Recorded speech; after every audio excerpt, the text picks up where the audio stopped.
ഒരാളുണ്ട്. അത് ശ്രീ സുധീർ ആണ്. സുധീറും VS സുധീർ ആണ്. അദ്ദേഹം VS അച്യുതാനന്ദൻ നേരത്തെ എനിക്ക് തോന്നുന്നു ഗോപിച്ചേട്ടൻ പറഞ്ഞ കാര്യവുമായിട്ടാണ് ചേർത്ത് വെക്കേണ്ടത് എന്ന്. ഒരു പക്ഷേ നമ്മളിൽ പലരും പോലും ഈ പ്രതിപക്ഷ നേതാവ്, രാഷ്ട്രീയ നേതാക്കളെയൊക്കെ സംബന്ധിച്ചിടത്തോളം അവർക്ക് അവരുടെ മനസ്സെപ്പോഴും ഓരോരോ ഇടത്തായിരിക്കും, ഓരോ വിഷയങ്ങളിലായിരിക്കും. പല രാഷ്ട്രീയ നേതാക്കളും വളരെ കുറച്ച് മാത്രമായിരിക്കും ഉറങ്ങുക.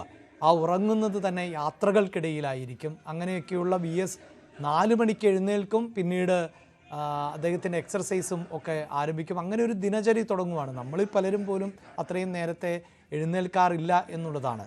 അങ്ങനെയുള്ള VSന് യോഗ അഭ്യസിച്ചിരുന്നത് സുധീർ ചേട്ടനാണ്. അപ്പോൾ ശ്രീ സുധീർ, താങ്കൾക്ക് എങ്ങനെയാണ് ഈ VSനെ ഓർത്തെടുക്കാൻ പറ്റുന്നത്? അദ്ദേഹം ആരോഗ്യകാര്യങ്ങളിലൊക്കെ അതീവ ശ്രദ്ധാലുവായിരുന്നല്ലോ. താങ്കൾ പരിശീലിപ്പിക്കുമ്പോൾ ഒരു പക്ഷേ താങ്കൾക്ക് മുന്നിൽ ഒരു സ്റ്റുഡൻ്റ് ആയിരുന്നോ ഈ VS അച്യുതാനന്ദൻ? അദ്ദേഹം നല്ലൊരു സ്റ്റുഡൻ്റ് ആയിരുന്നു. അങ്ങനെ ഒരു സ്റ്റുഡൻറ്റിനെ എനിക്ക് 10-28 വർഷമായിട്ട് കിട്ടിയിട്ടില്ല. അദ്ദേഹത്തെ ഞാൻ പരിചയപ്പെടുന്നത് 2001-ലാണ്.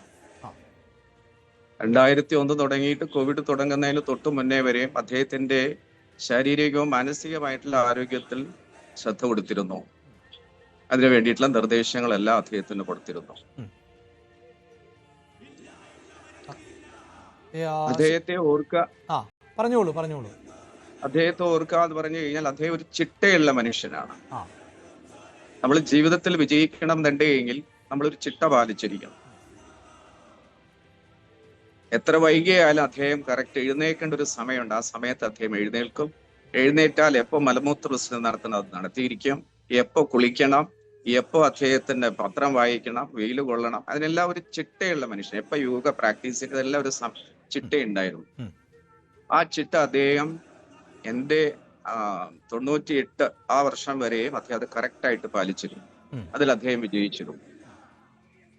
ഞാൻ എവിടെയോ വായിച്ചൊരു ഓർമ്മയാണ്, കറക്റ്റാണോ എന്നറിയില്ലെങ്കിലും ഈ മലമ്പുഴയിൽ അദ്ദേഹം പാലക്കാട് ശ്രദ്ധ കേന്ദ്രീകരിച്ചിരുന്ന സമയത്ത് ഈ കൃഷ്ണദാസിൻ്റെ വസതിയിൽ നിന്നാണ് പലപ്പോഴും ഭക്ഷണമൊക്കെ എത്തിക്കാറുള്ളത്. അപ്പോൾ 2 ഇഡലി മാത്രമാണ് അദ്ദേഹം രാവിലെ കഴിക്കുക എന്നൊക്കെ കേട്ടിട്ടുണ്ട്. അങ്ങനെ ഭക്ഷണത്തിലും അടക്കമൊക്കെ അപാരമായ ചിട്ടയായിരുന്നു എന്ന് ഞാൻ കേട്ടിട്ടുണ്ട്. നമുക്ക് 95% അസുഖങ്ങൾ ഉണ്ടാവാൻ കാരണം ഭക്ഷണമാണ്. നമ്മൾ ആരും തന്നെ നമ്മുടെ ശരീരഘടനയ്ക്ക് യോജിച്ച ഭക്ഷണം കഴിക്കുന്നതേ ഇല്ല. അതുമൂലം ശരീരത്തിൽ മാലിന്യങ്ങൾ കുന്നുകൂടും. ഇതിനെക്കുറിച്ച് യോഗയിലെ ഭക്ഷണത്തെക്കുറിച്ച് തന്നെ ഒരു പ്രത്യേകം ഒരു സിലബസാണ്.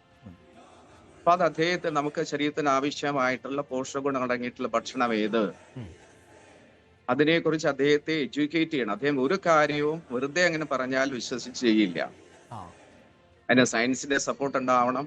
യോഗശാസ്ത്രം എന്താണ് പറയുന്നത്, ഇതിൽ കമ്പാരിസണിലൂടെ അദ്ദേഹത്തെ കൺവിൻസ് ചെയ്താൽ മാത്രമേ അദ്ദേഹത്തിന് അത് ജീവിതത്തിൽ പകർത്താൻ സാധിച്ചിരുന്നു.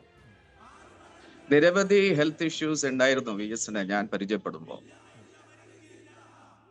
ഞാൻ പരിചയപ്പെടുന്ന സമയത്ത് അദ്ദേഹം യോഗ ചെയ്യുന്ന ഒരാളായിരുന്നു. അത് അദ്ദേഹം ചെയ്തിരുന്നത് പുസ്തകങ്ങൾ നോക്കിയിട്ടായിരുന്നു. ഇപ്പൊ യോഗ എന്നുള്ളൊരു വിഷയം പുസ്തകം നോക്കി പ്രാക്ടീസ് ചെയ്യേണ്ടതല്ല. അതുകൊണ്ട് അദ്ദേഹത്തിന്റെ ഹെൽത്ത് ഇഷ്യൂസ് മാറുന്നുണ്ടായിരുന്നില്ല. 2001 അദ്ദേഹത്തെ പരിചയപ്പെടുമ്പോൾ അദ്ദേഹം ചോദിച്ച ചോദ്യം ഇതാണ്: ഞാൻ ഇത്രയും കാലം യോഗ ചെയ്തിട്ടും എന്തുകൊണ്ട് എന്റെ ആരോഗ്യപരമായ വിഷയങ്ങൾക്ക് ആശ്വാസം കിട്ടുന്നില്ല? അങ്ങനെയാണ് ഞങ്ങൾ തുടങ്ങുന്നത്. അതിനകത്ത് അദ്ദേഹത്തോട് ഞാൻ പറഞ്ഞു കൊടുത്തത്, ഒരിക്കലും പുസ്തകം നോക്കി ചെയ്യേണ്ടതല്ല യോഗ.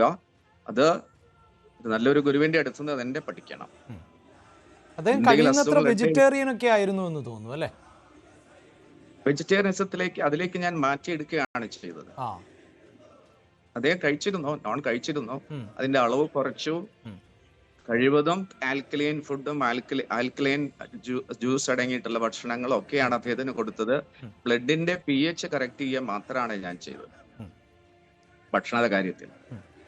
അതായത് നമ്മുടെ ശരീരത്തിലെ ആൽക്കലൈൻ അസിഡിറ്റി റേഷ്യോ 7.35 to 7.45 നിർത്തി കഴിഞ്ഞാൽ നമുക്ക് ഭക്ഷണം കഴിച്ചതുകൊണ്ടുള്ള ഒരു പ്രശ്നങ്ങളും ഉണ്ടാവില്ല. അതായത് ഇത്തരം കാര്യങ്ങളൊക്കെ അദ്ദേഹം ഈ സയന്റിഫിക് ആയി കൂടി മനസ്സിലാക്കിയാൽ നല്ല അനുസരണയുള്ള കുട്ടിയായി മാറുമായിരുന്നു അല്ലേ?